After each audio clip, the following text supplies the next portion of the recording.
Assembly అభ్యర్థి BS Maqbool Ahmed ఏదైతే ప్రజలు ఎక్కడ పోయినా ఎంత ప్రమాదం పడుతున్నారంటే మారుమూల ప్రాంతాల్లో గ్రామాల దగ్గర నుండి మున్సిపాలిటీలో కూడా బ్రహ్మరథం పట్టి తప్పకోకుండా కదిరి వైఎస్ఆర్సీపీ అభ్యర్థి బిఎస్ మక్బూల్ గారికి తప్పకుండా అసెంబ్లీకి పంపించి జగన్మోహన్ గారికి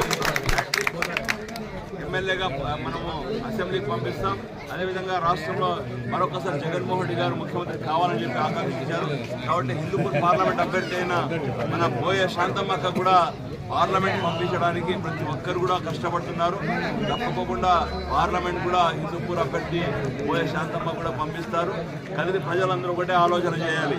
ఏదైతే ఈ రాష్ట్రంలో అభివృద్ధి సంక్షేమ పథకాలు ఏ ప్రభుత్వం ఇచ్చారో, ఏ ప్రభుత్వం మాట చెప్పిన ప్రకారం మడమ తిప్పకుండా ఇచ్చిన ఒక మనగాడంటే అది రాష్ట్రంలో వైఎస్ జగన్మోహన్ రెడ్డి గారి అన్ని ఆలోచన చేసి కదిరి నియోజక అభ్యర్థి మక్బూల్ అహ్మద్ గారికి, అదేవిధంగా హిందూపూర్ పార్లమెంట్ అభ్యర్థి బోయ శాంతమ్మ గారికి బ్రహ్మాండమైన మెజార్టీతో గెలిపించాలని మనసారా కోరుకుంటున్నాను.